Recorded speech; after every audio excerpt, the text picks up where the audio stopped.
Meditation has to engage not only the thinking part of your mind,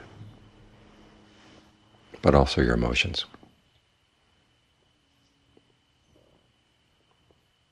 Otherwise it gets dry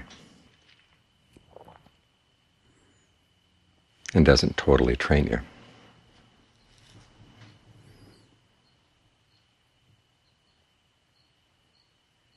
So it's good to think about the emotions that get involved so that the training can be more complete.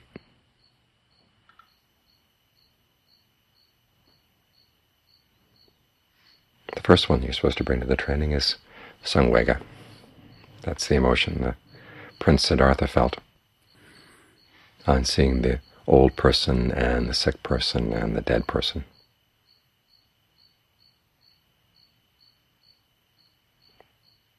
Samvega is one of those words that doesn't quite have an equivalent in English. It's a sense of shock, dismay, urgency. And it's related to the word samvega actually means terror in some of the passages in the canon.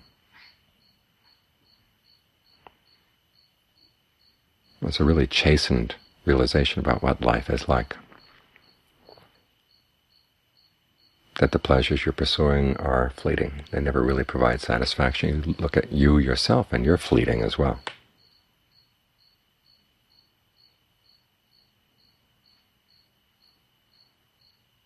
And the amount of suffering in life, not only is it fleeting, but there's a lot of suffering before you fleet totally. There's that passage where the Buddha says that compared to the tears you've shed in all your many lifetimes, the ocean is smaller, has less water.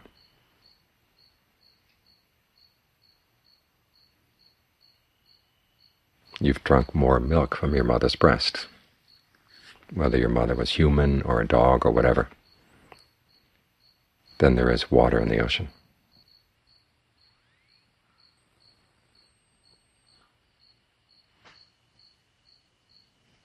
The Buddha says, just thinking about that should be enough to give you a sense of dismay, a sense of dispassion, to make you want to gain release. Now, taken on its own, samvega can be a very depressing realization,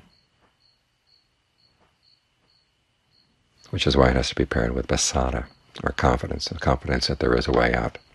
And that famous story about the young prince seeing the old person and the sick person and the dead person. He also saw a forest mendicant. And the realization after seeing that forest mendicant is, this must be the way out. If there's any way out, this is it. And so he pursued that with a strong sense of clarity, a strong sense of conviction. Ajahn Suwat, when he would lead the meditation here at Metta, would often say, start with a sense of pasada, that this is your way out, and stick with the practice with that sense of conviction.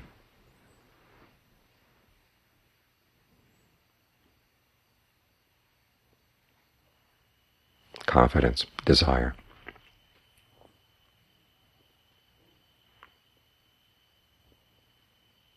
Because if you approach the meditation in a desultory way, you're going to get desultory results. You really have to be devoted to what you're doing here. Or as Ajahn Fuang would say, you have to be crazy about the meditation if you want to meditate well.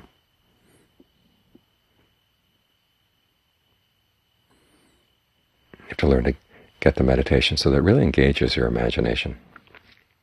What can be done with the mind as you focus it on the breath? What can be done with the breath? How can you learn to relate to the breath in a way that allows you to settle down and see what's going on in the mind?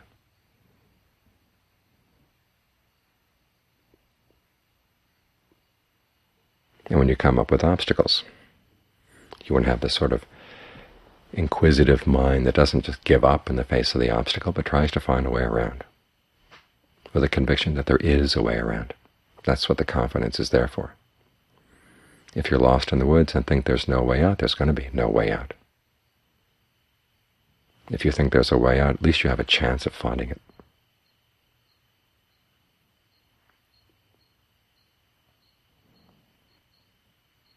So when you come up against issues in the meditation, try to use your ingenuity as much as you can. If you find yourself controlling the breath, it's natural that you're going to be controlling the breath.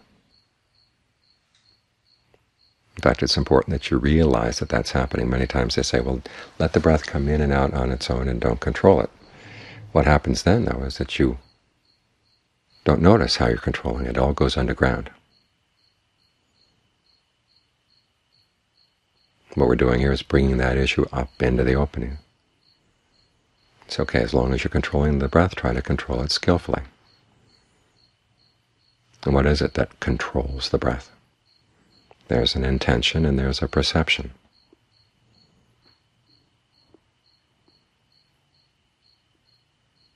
Can you change your perception of the breath so that the way you control the breath actually does less harm to the breath?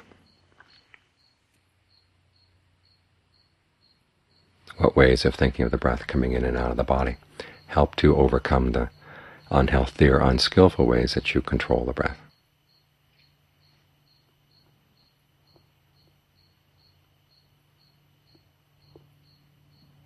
And what different kinds of breathing energy are there in the body? Look into that as well,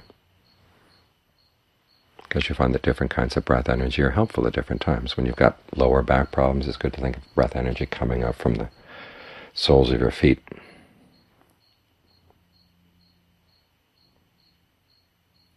Giving more strength to the back as it goes up and then out the top of the head.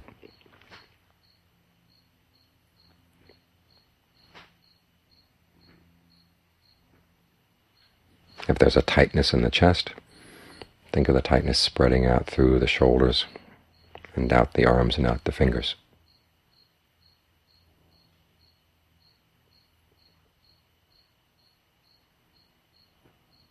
In other words, use your ingenuity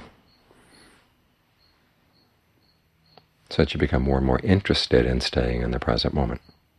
All too often we approach concentration practice as an exercise in forcing the mind to stay still, not to think, not to move, not to do anything. And of course, as soon as you tell it not to move, it's going to start fidgeting around like a little kid told to sit still in a chair. But if you give the child something to explore, something to look into, the child can get very still and very enthralled and sit in the chair for hours without complaining. So try to engage your ingenuity as you practice. And always have that conviction that no matter what the problem is in the meditation, there's a way around it.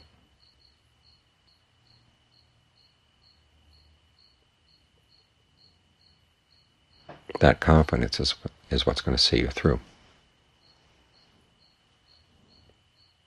Of course, simply the confidence is not good enough. You have to start seeing results as well. And when you start seeing them, there will be a sense of ease and finally a sense